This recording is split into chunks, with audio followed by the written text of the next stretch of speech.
కానీ ఒకటే హైడ్రా తన పని నిజంగా తను న్యాయంగా జరుగుతుందంటారు, న్యాయబద్ధంగానే అక్కడ జరుగుతుందంటారు పని ఇప్పుడు నేను హైడ్రాకి సంబంధించి. నేను ఒక విషయం చెప్తా. ఇప్పుడే మీరు ఛానల్ స్టార్ట్ చేశారు. మీ ఛానల్ ఒకేసారి మొత్తం లెజెండ్ ఒక రోజే పాపులర్ కాదు కదా. లెజెండ్ వర్క్ ఏంది, లెజెండ్ ఎంత క్రెడిబిలిటీ వచ్చిందని జనాలు చెప్తారు కదా. ఇవాళ మీరు అంతో ఇంతో ఛానల్లో యూట్యూబ్ ఛానల్ మంచి క్రెడిబిలిటీ ఎందుకు సంపాదించుకుని మీరు పని చేయబట్టే కదా. సో ఇప్పుడున్న హైడ్రా ఫస్ట్ స్టార్టింగే కాబట్టి మనం క్లీన్ చిట్ ఇవ్వలేం. వీళ్ళు అవుట్ రైట్ గా సున్నాసులు అని చెప్పలేం, అవుట్ రైట్ గా పెద్ద ఏదో అద్భుతం సృష్టిస్తారని చెప్పలేం. కానీ చెయ్యాలని మాత్రం మనం కోరుకోవాల్సిందే. ఇప్పుడు నీకు హైదరాబాద్ లో గుంట జాగా ఉన్నదా? లేదు. నాకు లేదు. మరి నీకు లేదు గుంట జాగా, నాకు లేదు. కానీ ఉన్నవాడు కబ్జాలు చేసి ప్రభుత్వ భూములు ఆక్రమించి చెరువును ఆక్రమించింది కదా. వాణి గులుస్తుంటే వీనికేంది నీకేం చెప్పి కొంతమంది అంటే కొంతమంది సైడ్ క్వశ్చన్ అడుగుతా. ఎవడు జిల్లాలలో ఉండి సోషల్ మీడియా వాళ్ళు పెడుతుండీ అడుగుతా నేను. అరే మనకి భూమికి నీకు గుంట జాగా లేదు, నీకు ఇంత హైదరాబాద్ లో ఇంత జాగా లేదు, ఒక గజం లేదు నీకు భూమి.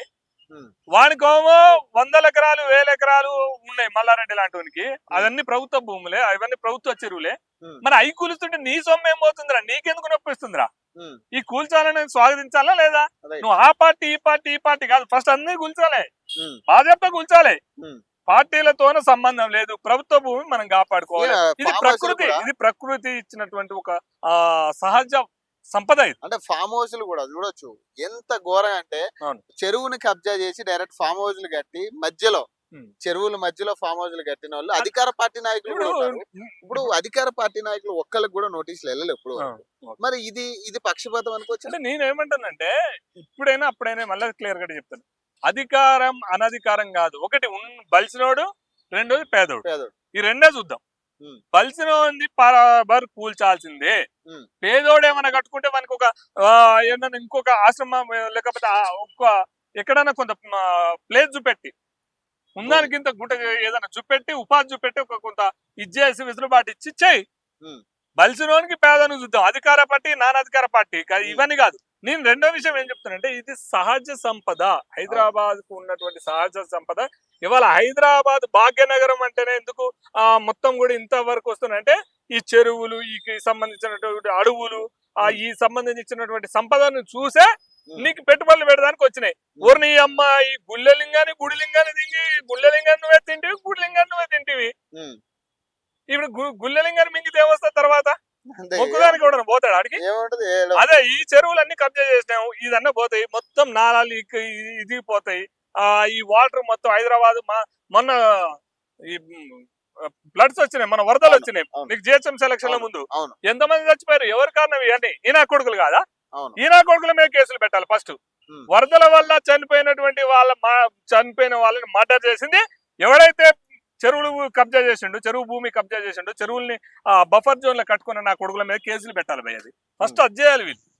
ఎందుకంటే ఇది ఒక పార్టీ ప్రతిపక్షం అధికార పక్షం చూడొద్దు నా ఉద్దేశంలో. రేవంత్ రెడ్డి గారికి ఒకటే విజ్ఞప్తి చేస్తున్నాను నేను, ఇది మీ పార్టీనైనా కూల్చుబాయి. చరిత్రలో ఉంటే వైఎస్ రాజశేఖర రెడ్డి సచ్చినా కూడా కొంతమంది పేదోడు దేవుడు అని ఎందుకు మొక్కుతారు? పేదోనికి సేవ చేయబట్టే. వాడు ఎన్ని తిన్నాడు ఏం పోయిందో తెలియదు. ఆరోగ్యశ్రీ ఇచ్చిండు, ఆ ఫీజు రియంబర్మెంట్స్ ఇచ్చిండు. ఇవాటికి కూడా రాజశేఖర రెడ్డి సచిన దేవుడే అంటారు. రేవంత్ నువ్వు ఉన్నా పోయినా దేవుడు అనాలంటే కొన్ని మార్పులు చేయాల్సిందే. నువ్వు మరి సొంత అన్నకే ఈ రోజు నోటీస్ ఇచ్చిన ఒప్పుకోవాల్సిందే.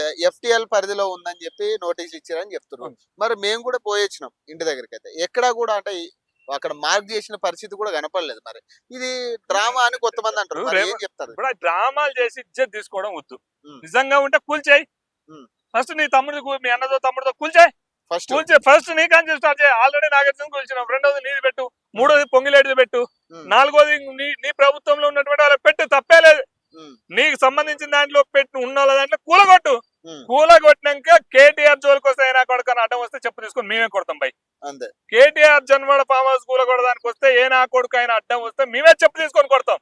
ఫస్ట్ నీ సంబంధించిన దాంట్లో ఉన్న వాళ్ళ ఫస్ట్ నువ్వు కూలగొట్టు నా, అది చేయి ఫస్ట్. రెండోది ఆ తర్వాత పెట్టు. నువ్వు జన్వాడైనా ఇంకో వాడైనా ఏ వాడైనా ఎట్లొచ్చినాయి?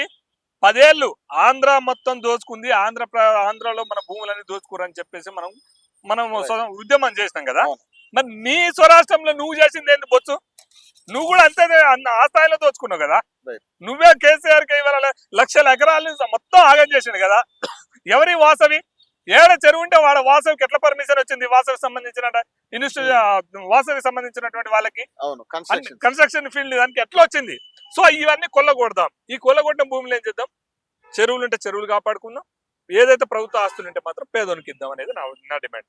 అదే విధంగా ఫస్ట్ నీ కాంచే నీది ఉంటే నీది గూలగొట్టుకోరేమంత, ఆ తర్వాత నీ అన్నదో నీ తమ్ముడితో ఉంటే వాళ్ళది గూలగొట్టు, నీ పార్టీ వాళ్ళది గూలగొట్టు. ఆ తర్వాత మళ్ళీ చెప్తున్నా, కేసీఆర్ ఫామ్ హౌస్ అక్రమంగా కట్టిన కూలగొడితే నా కొడుకు అంటే వస్తే మేము వస్తాం, చెప్పు తీసుకొని కొడతాం. నా కొడుకులారా ఎట్లా వస్తున్నారా? రేవంత్ మంచి పని చేస్తుండు, రేవంత్ మంచి పని చేస్తుంటే మీరెందుకు వస్తారు నా కొడుకు అంటాం. సో నీ కాడ కూడా తప్పించుకొని మాత్రం బయట వాళ్ళకి వస్తే మాత్రం నువ్వు కూడా చులకన అవుతావు. అది